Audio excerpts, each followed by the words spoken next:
अफगानिस्तान में तालिबान एक बार फिर सिर उठा चुका है।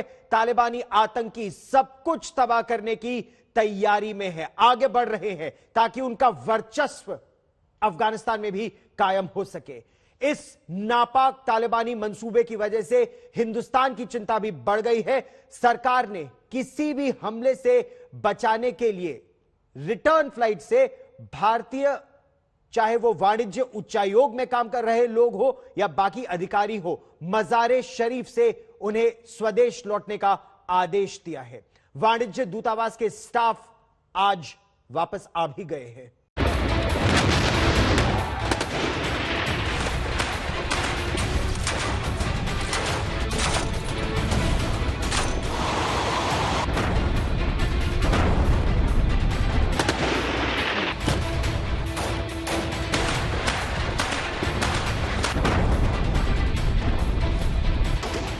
तालिबान बम बारूद और गोलियों की बारिश कर रहा है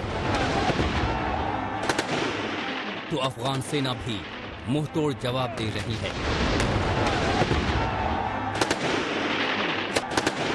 तालिबानी आतंकी और अफगानी सेना के जवान आमने सामने हैं।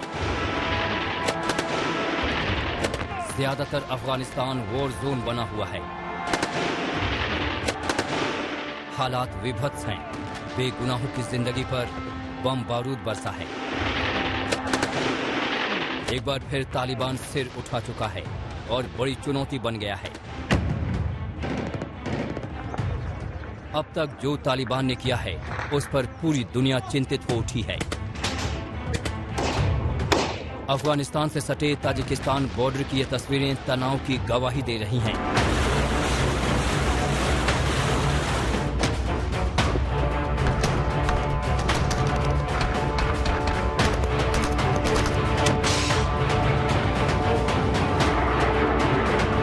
ताजिकिस्तान की जमीन पर ऐसा युद्धाभ्यास हाल के दिनों में कभी नहीं दिखा।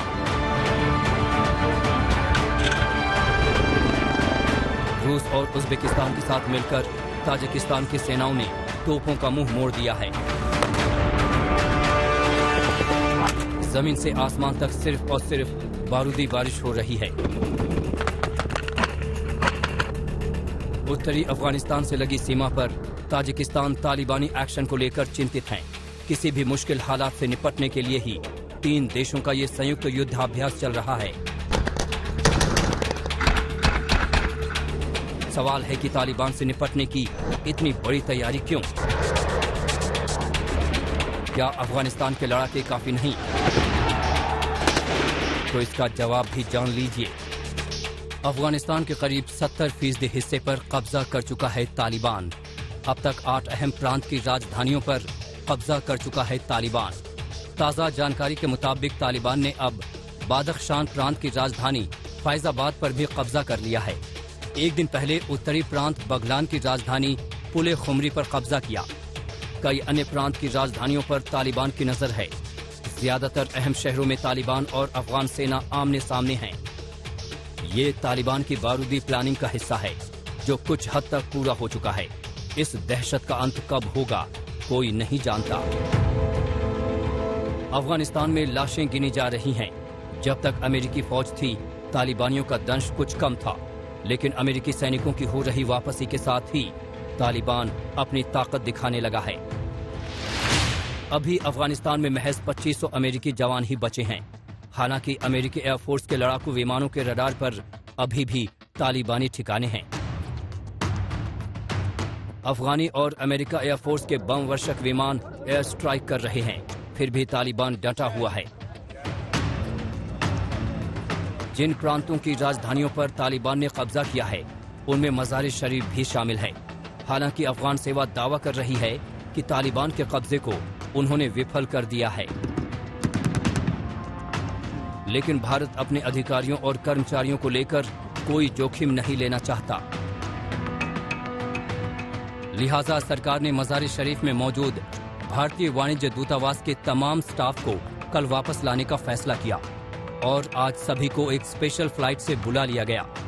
गाजियाबाद के हिंडन एयरबेस पर विशेष विमान वाणिज्य दूतावास के सभी अधिकारियों और कर्मचारियों को लेकर सुबह उतरा।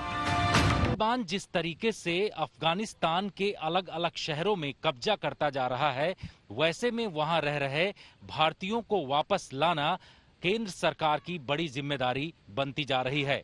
और यही वजह है कि आज विशेष विमान के जरिए मजारे शरीफ के कॉन्सुलेट में रह रहे अधिकारियों को भारत लाया गया है।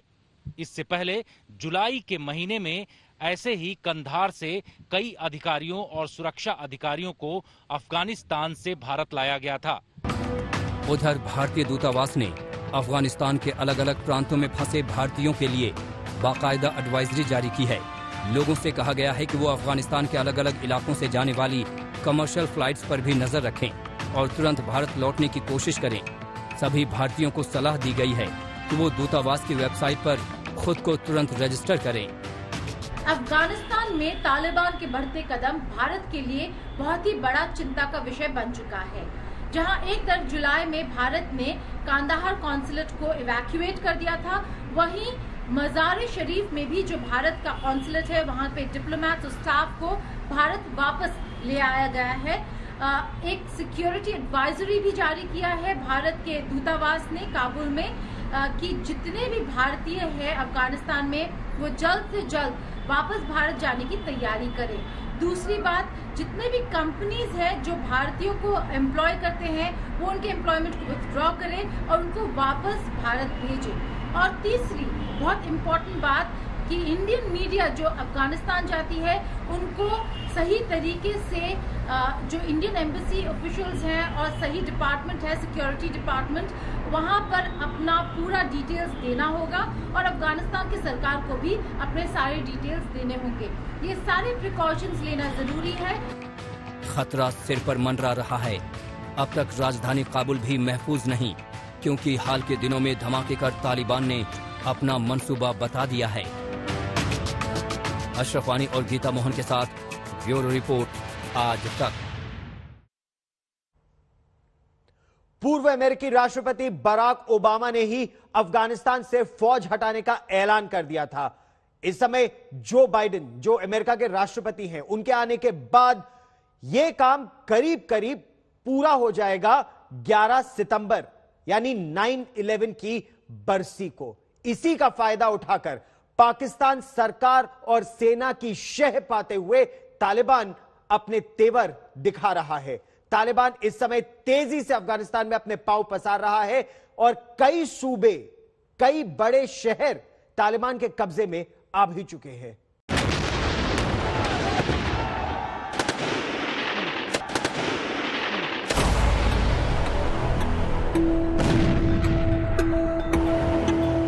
ये तालिबान के खिलाफ जारी जंग की एक झलक भर है। तालिबानी भी अपना वहशीपन दिखा रहे हैं। इसके बावजूद अमेरिका अपने फैसले पर अटल है।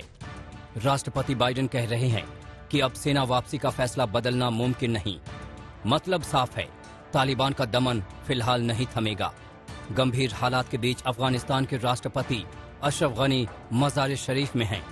वहां अपनी सेना के अधिकारियों से लगातार हालात की जानकारी ले रहे हैं। इस तरह से तालिबानी आतंकियों ने भारी हथियारों का इस्तेमाल किया है, जिस बड़े पैमाने पर बम बारूद इकट्ठा किए हैं और जिस तरह से अफगान सेना के सामने आर या पार का ऐलान कर चुके हैं, उससे स्थिति बेहद भयावह हो चुकी है।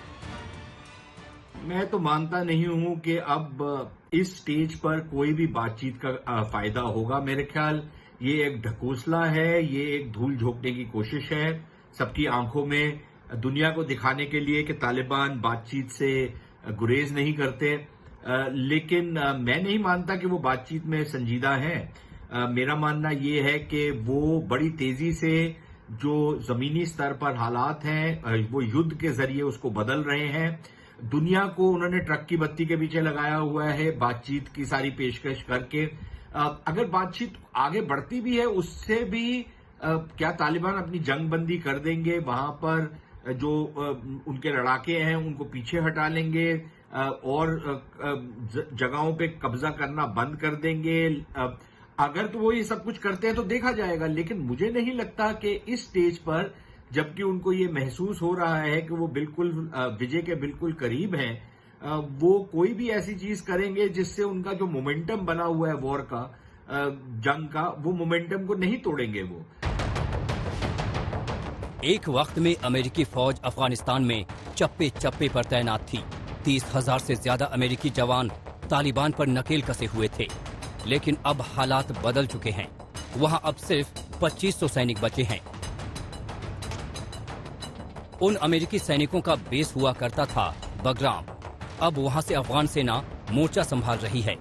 तालिबान के खिलाफ जंग में अफगानी जवान इस बगराम बेस से भी नजर रख रहे हैं। हाल ही में आज तक संवाददाता अशरफ वानी उस बगराम बेस पहुंचे थे। दुनिया में 2 दशकों तक सबसे सुरक्षित और सबसे हिस्सास जगह मानी जाने वाली बगराम एयरबेस मेरे पीछे है। कई किलोमीटरों तक ये एयरबेस फैली हुई है। इसमें हवाई अड्डे हैं, इसमें हेलीपैड्स हैं, इसमें हजारों जो हैं बिल्डिंगें बनी हुई हैं, कुछ छोटी हैं कुछ बड़ी हैं। इसमें टेंट्स हैं, वहां पर हजारों की तादाद में वाहन भी हैं। लेकिन जो कुछ 1 जुलाई को हुआ उसका अंदाजा दुनिया में किसी ने नहीं लगाया था। 1 जुलाई की रात को बिना किसी को पूछे अमेरिकी सेना इस एयरबेस से निकलती है, किसी को कान खबर किए बिना, और 3 घंटे के बाद अफगान फौज को पता लगता है कि बगराम एयरबेस को अमेरिकी सेना ने खाली कर दिया है। तालिबान ने कंधार के अहम शहर स्पिन बोल्डक पर भी कब्जा कर लिया है। ये वो शहर है जो कारोबार के नजरिए से बेहद खास है। जरूरी सामान की सप्लाई यहीं से होती है, लेकिन हालात बदल चुके हैं। गंभीर स्थिति का अंदाजा इस बात से लगाया जा सकता है कि तालिबान काबुल पर कब्जे का मंसूबा पाले हुए है, लेकिन क्या ये मुमकिन है? आज तक संवाददाता अशरफ वानी ने तमाम जानकारी जुटाई और इस सवाल का जवाब जानने की कोशिश की। अफगानिस्तान की राजधानी काबुल पर कब्जे का मतलब है पूरा अफगानिस्तान पर कब्जा। यही कारण है कि तालिबान अब नई रणनीति के तहत उन सभी सड़कों और सप्लाई लाइन्स पर कब्जा जमाने की कोशिश में है जो अफगानिस्तान की राजधानी काबुल तक पहुंचती है, चाहे वो जलालाबाद काबुल रोड हो या फिर कंधार काबुल की सड़क। इन दोनों राजमार्गों पर जो है कई चेक पोस्ट्स पर तालिबान कब्जा तो कर चुका है, लेकिन फिलहाल शहर में घुसने में कामयाब नहीं हो रहा है। तालिबान की रणनीति जो है वो यही है कि जो राजमार्ग काबुल तक आते हैं उन पर वो कब्जा करके यहाँ की सप्लाई लाइन पर कंट्रोल करे, और सप्लाई लाइन को रोकने का मतलब है कि सीधे जो है आसान तरीके से राजधानी काबुल तालिबान के हाथ में आ जाएगी। सवाल है कि आखिर तालिबान को इतनी ताकत किसके बूते मिलती है? क्यों तालिबान आंकड़ों में 20 पड़ रहा है? किसके दम पर इन दिनों तालिबानी आतंक हावी है? अशरफ वानी और गीता मोहन के साथ ब्यूरो रिपोर्ट, आज तक। सवाल उठता है कि क्या अफगानिस्तान में तेजी से बढ़ते तालिबान के पीछे पाकिस्तान का हाथ है, पाकिस्तान की सेना का समर्थन है? अफगानिस्तान के मौजूदा हालात को देखने के बाद इन सवालों का जवाब देना मुश्किल नहीं है, क्योंकि पाकिस्तान किसी भी कीमत पर अफगानिस्तान को स्थिर नहीं रहने देना चाहता।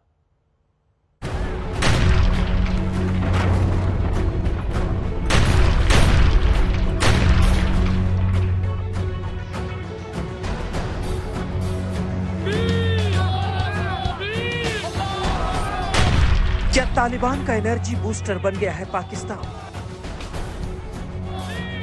क्या अफगानिस्तान में तेजी से बढ़ते तालिबान के पीछे पाकिस्तान का बिना शर्त वाला समर्थन है? अफगानिस्तान के मौजूदा हालात को देखने के बाद इन सवालों के जवाब देना मुश्किल नहीं है। तालिबान और पाकिस्तान का याराना बहुत गहरा है।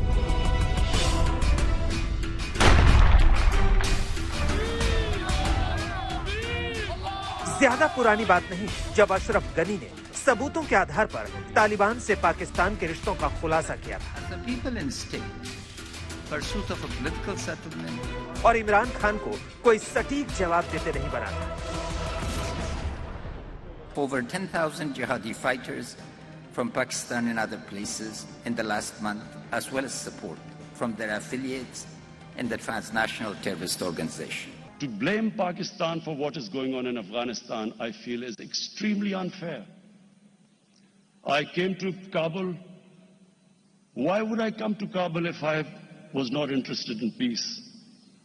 The whole idea was that you should have looked upon Pakistan as a partner in peace.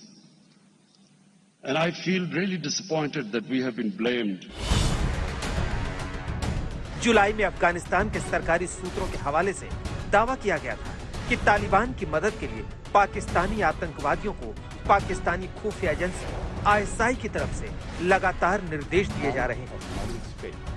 ISI Afghanistan में तालिबानी और पाकिस्तानी आतंकवादियों को भारत के बनाए प्रतिष्ठान और संपत्तियों को निशाना बनाने के निर्देश दे रहे हैं। पाकिस्तानी सेना और आईएसआई आतंकवादियों को ट्रेनिंग देने के साथ साथ तालिबानी लड़ाकों को हथियार मुहैया करवा रहे हैं। अफगानिस्तान से सटे इलाकों में पाकिस्तानी सेना के अस्पतालों में तालिबान के घायल कमांडरों का इलाज किया जा रहा है। ये पाकिस्तान और तालिबान की घनिष्ठ मित्रता के वो संकेत हैं जिनका जिक्र अफगानिस्तान विश्व मंच पर कुछ समय से करता आया है। पाकिस्तान ने अपने जो आतंकी गुट हैं, जैसे जैश ए मोहम्मद हो, लश्कर ए तैयबा हो या और ऐसे हैं, उनको ये उन्होंने ताकीद दी है जो वहां पर जाकर भारत ने जो भी निवेश किया है, भारत के नाम के जो भी वहां पर जिसे कहा जाए आइकॉनिक या लैंडमार्क प्रोजेक्ट्स हैं जो कि वहां के लोगों को बहुत फायदा पहुंचा रहे हैं, उन सबको ध्वस्त किया जाए, उन सबको नष्ट किया जाए, क्योंकि वहां पर वो नहीं चाहते जो लोगों को पता चले जो भारत ने कितना अच्छा काम किया है, भारत ने कितना अच्छा वहां पर इंफ्रास्ट्रक्चर बनाया है जो वहां के लोग हैं उनके फायदे के लिए। अब एक बार फिर अफगानिस्तान ने अंतर्राष्ट्रीय समुदाय को यह बताया है कि तालिबान और पाकिस्तान की खुफिया एजेंसी आईएसआई ने मदरसों से 20,000 से ज्यादा लड़ाके अफगानिस्तान पहुंचाए हैं। तालिबान के संबंध अल-कायदा और दूसरे कट्टरपंथी संगठनों से भी है। ऐसे में अफगान सैनिकों की लड़ाई कम से कम 13 आतंकवादी संगठनों से है। संयुक्त राष्ट्र में अफगानिस्तान के राजदूत गुलाम इसकजई ने तो यहाँ तक कह दिया है कि अफगानी सरकार सुरक्षा परिषद को इस बात के पूरे सबूत सौंपने को तैयार है कि पाकिस्तान तालिबान की सप्लाई चेन बना हुआ है। पाकिस्तानी मीडिया पर भी आरोप लगे हैं कि उसने खुलेआम अफगानिस्तान में भारत पर बड़े हमले करने के लिए तालिबान को उकसाया है। इसका एक छोटा सा ट्रेलर कुछ समय पहले दिखाई दिया था। इंडिया चाहता है कि तालिबान ना आए, इंडिया चाहता है कि गनी के गवर्नमेंट रहे, टीटीपी रहे, दाइश रहे, हर वो ग्रुप रहे जो जो जो जो तालिबान के खिलाफ है और पाकिस्तान के खिलाफ है। ये इंडिया का ख्याल है, ये इंडिया चाहता है। मगर मैं हैरान हूं कि इन कंदाहार के कौंसुलेट पे ऐसे माहौल में और अटैक्स तालिबान ने नहीं किया अभी तक। हालांकि वो तालिबान को पता होना चाहिए कि इंडियंस कर क्या रहे हैं। और जैसे आपने कहा, अब फिर असला उन्होंने इस जहाज से भेजा है, वो जाहिर है तालिबान को तो नहीं देने के लिए ना, उनके दुश्मनों को देने के लिए। तो देखते हैं। मैं तो हैरान हूं कि तालिबान इतनी चुप है। जाहिर है पाकिस्तान किसी भी कीमत पर अफगानिस्तान को स्थिर होने देना नहीं चाहता है, क्योंकि इसी में उसे अपना बड़ा फायदा नजर आ रहा है। अंतर्राष्ट्रीय मंच पर इमरान खान भले ही तालिबान को समर्थन देने की बात को गलत ठहराते हैं, लेकिन सच्चाई यही है कि पर्दे के पीछे उसकी खुफिया एजेंसी तालिबानी आतंकियों को पूरी मदद मुहैया करा रही है। आज तक ब्यूरो। प्रश्न अब यह भी उठता है कि आतंक के तालिबान से कैसे और कब तक बचेगा अफगानिस्तान, क्योंकि अफगानिस्तान में जारी इस खूनी तांडव के बीच तालिबान अपना गुनाह कबूलने को तैयार बिल्कुल नहीं है। वो लगातार वहां की सरकार को युद्ध जैसे हालात के लिए जिम्मेदार बता रहा है। इस सब के बीच पाकिस्तान लगातार तालिबान को मदद दे रहा है और हर संभव मदद कर रहा है तालिबान की, साथ ही साथ उकसा रहा है तालिबान को। प्रश्न अब यह उठता है कि तालिबान के इस टेरर प्लान से कैसे और कब तक बच सकेगा अफगानिस्तान।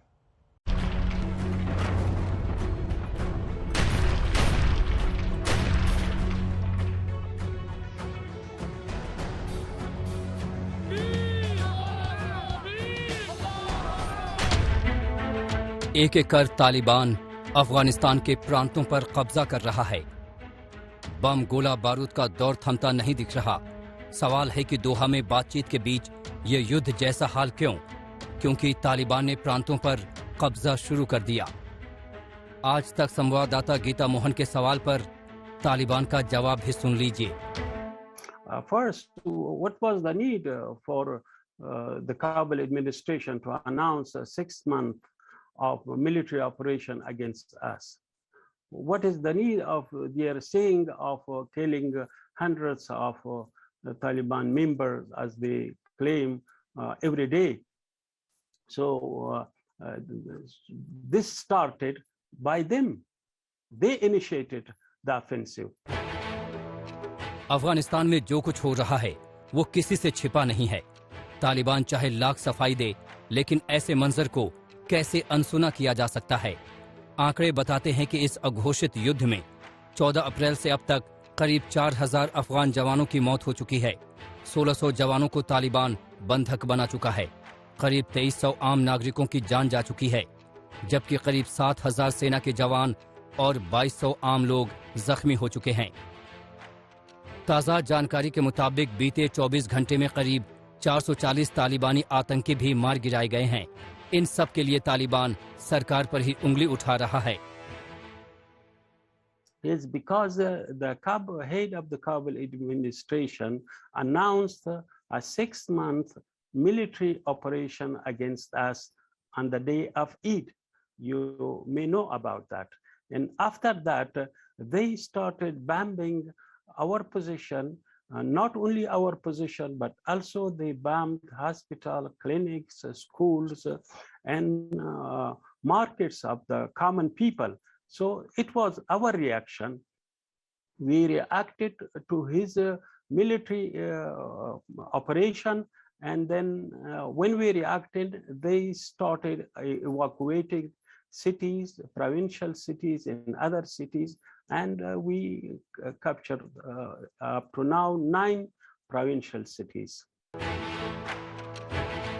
अफगानिस्तान तालिबान के आतंक से जूझ रहा है, लेकिन पाकिस्तान उस अशांति का आनंद ले रहा है। लगातार पाकिस्तान और उसकी खुफिया एजेंसी तालिबानियों की मदद में जुटी है। दरअसल भारत ने अफगानिस्तान में इंफ्रास्ट्रक्चर सुधारने में मदद की, स्वास्थ्य क्षेत्र में मदद की। तालिबान के खिलाफ लड़ाई में दोनों देश साथ आए और समय बीतने के साथ साथ दोनों देश अच्छे दोस्त बने। लेकिन ये दोस्ती पाकिस्तान की आंखों में चुभने लगी। पड़ोसी मुल्क तालिबान की ताकत को सलाम करने लगा, उन्हें हर तरफ की मदद पहुंचाने लगा। पाकिस्तान के तालिबान प्रेम का सच जग जाहिर हो चुका है। खुद राष्ट्रपति अशरफ गनी ने इसका खुलासा किया था, लेकिन इमरान को ये बात नागवार गुजरी। सच सुनकर परेशान हो गया था Pakistan. Over 10,000 jihadi fighters from Pakistan and other places in the last month, as well as support from their affiliates in the transnational terrorist organization. To blame Pakistan for what is going on in Afghanistan, I feel is extremely unfair. I came to Kabul. Why would I come to Kabul if I was not interested in peace? The whole idea was that you should have looked upon Pakistan as a partner in peace. And I feel really disappointed that we have been blamed. जुलाई में खुलासा हुआ था कि पाकिस्तानी खुफिया agency ISI Taliban की मदद में जुटी है। ISI ने पाकिस्तानी आतंकियों को मदद के निर्देश दिए। दावा था कि पाक खुफिया एजेंसी ने ही तालिबान और पाकिस्तानी आतंकियों को भारतीय ठिकानों पर हमले के निर्देश दिए। आतंकवादियों को ट्रेनिंग और तालिबानी लड़ाकों को हथियार मुहैया कराने के भी आरोप हैं। और तो और अफगानिस्तान से सटे इलाकों में पाकिस्तानी सेना के अस्पतालों में तालिबान के घायल कमांडरों का इलाज करने के भी खुलासे हुए। अब नया खुलासा ये है कि पाकिस्तान की खुफिया एजेंसी ने अपने मुल्क के मदरसों से 20,000 लड़ाके अफगानिस्तान भेजे हैं। यानी तालिबान के साथ साथ कई पाकिस्तानी आतंकी संगठन भी अफगानिस्तान में सिर उठा रहे हैं। पाकिस्तान पिछले 20 साल से लगातार तालिबान को हर प्रकार की शह देता रहा, उनको सेफ सेंचुरीज देता रहा, उनके लीडर्स को हर प्रकार की सहूलतें देता रहा, यहाँ तक कि उनको हॉस्पिटलाइजेशन है, उनके लड़ाके भी है, उनको बीमार हो रहे हैं, उनको लॉजिस्टिक सपोर्ट दे रहा है, उनको असला दे रहा है, वेपन्स दे रहा है, हथियार दे रहा है, पैसा दे रहा है। तो यानी दूसरे लफ्ज़ों में जो भी सामान चाहिए काबुल के ऊपर अपने आप को स्थापित करने के लिए वो तमाम मदद दे रहा है। इसके अलावा उसने 10,000 लड़ाके भी भेजे इन टर्म्स ऑफ टेररिस्ट, और कहा जा रहा है कि 20,000 पाकिस्तानी फौज के सैनिक भी जो हैं वो भी अभी तालिबान के साथ एकजुट होकर अफगान सिटीज़ को कैप्चर करने की कोशिश कर रहे हैं। पाकिस्तान नहीं चाहता कि अफगानिस्तान में अमन शांति कायम हो। उसकी इस नीयत के खिलाफ आवाज भी उठने लगी है। अफगानिस्तान में कहा जा रहा है कि अमेरिकी सपोर्ट हटने के बाद पाकिस्तान ने तालिबान को शह देकर अपना हित साधने में जुटा है। ब्यूरो रिपोर्ट, आज तक। हम लगातार बात कर रहे हैं तालिबान के पीछे पाकिस्तान के हाथ की। जिस तालिबान को पाकिस्तान से लगातार शह मिल रही है, उन आतंकवादियों की हैवानियत की एक लंबी फेहरिस्त है। अफगानिस्तान को अशांत करने में तालिबान ने कोई कसर नहीं छोड़ी है। इसके लिए उसने बेगुनाहों का कत्ल भी किया है, और इसीलिए न केवल अफगानिस्तान में बल्कि दुनिया भर से अब धीरे धीरे यह मांग उठ रही है कि पाकिस्तान तालिबान और आईएसआई के जनरल्स के खिलाफ क्या प्रतिबंध या सैंक्शंस लगाने की आवश्यकता है।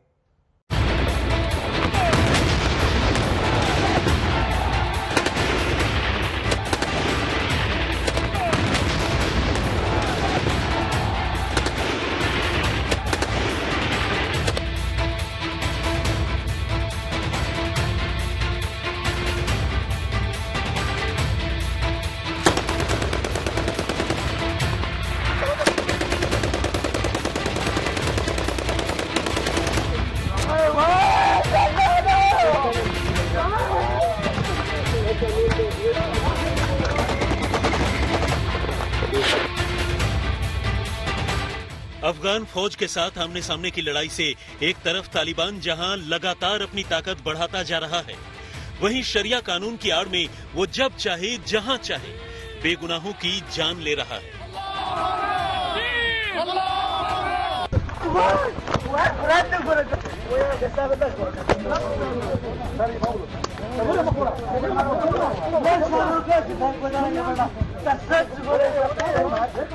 आपने कुछ रोज पहले तालिबानी आतंकियों का ये वीडियो जरूर देखा होगा,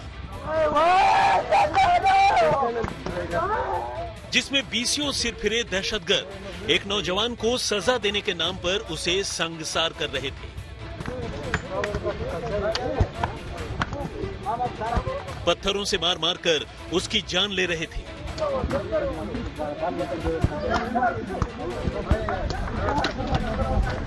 और अब एक दूसरे मामले में तालिबान ने 21 साल की एक लड़की की सिर्फ इसलिए गोली मारकर हत्या कर दी क्योंकि वो जीन्स पहनकर घर से निकली थी और उसके साथ कोई मर्द भी नहीं था।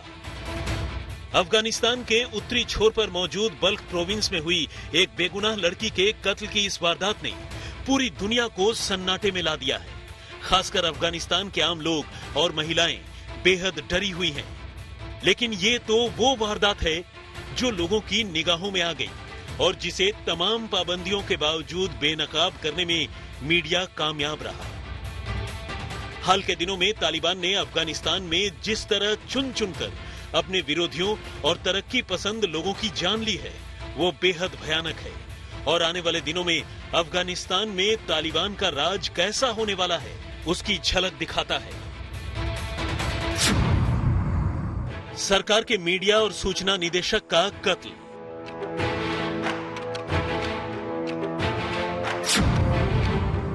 जाने माने शायर और इतिहासकार अब्दुल लतीफी का कत्ल,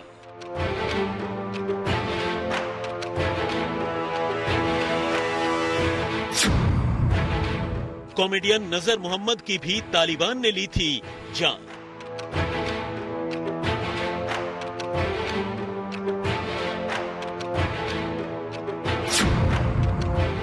भारतीय पत्रकार दानिश सिद्दीकी का भी किया था कत्ल। हालांकि तालिबान ने फिलहाल इन इल्जामों को खारिज कर दिया है, लेकिन किसी भी इल्जाम को खारिज करना और फिर उसे कबूल कर अपनी कामयाबी के तौर पर पेश करना इन दहशतगर्दों का पुराना शगल रहा है। फिर चाहे वो अफगानी कॉमेडियन नजर मोहम्मद का कत्ल हो या फिर भारतीय पत्रकार दानिश सिद्दीकी का कत्ल। तालिबान ने इन दोनों ही मामलों से पहले इनकार किया था, लेकिन बाद में उसने कबूल किया कि इनके पीछे उसी का हाथ था।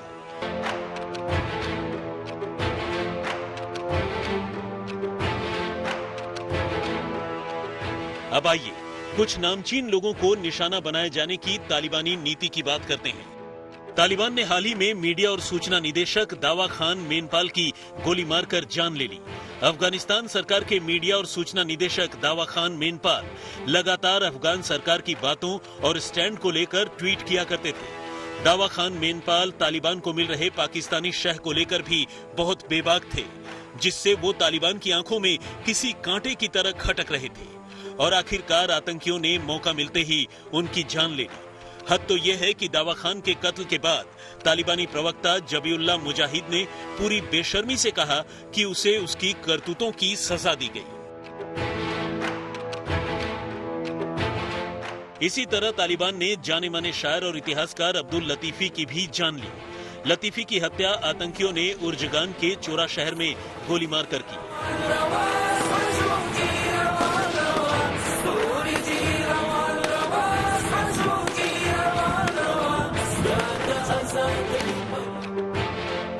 इससे पहले तालिबान ने 22 जुलाई को मशहूर अफगानी कॉमेडियन नजर मोहम्मद को अगवा कर उनकी हत्या कर दी थी। उनकी लाश एक पेड़ से लटकी हुई मिली थी।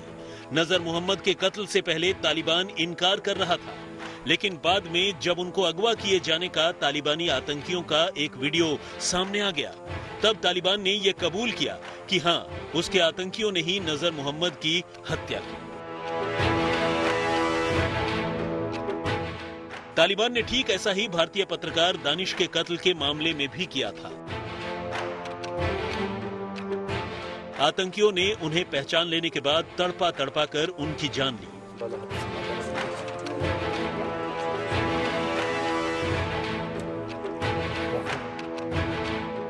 इन तमाम वारदात को देखकर ये कहा जा सकता है कि तालिबान चाहे अमन चैन वाले हुकूमत की लाख बात करे, इतना तो साफ है कि ये आतंकी कभी नहीं सुधर सकते।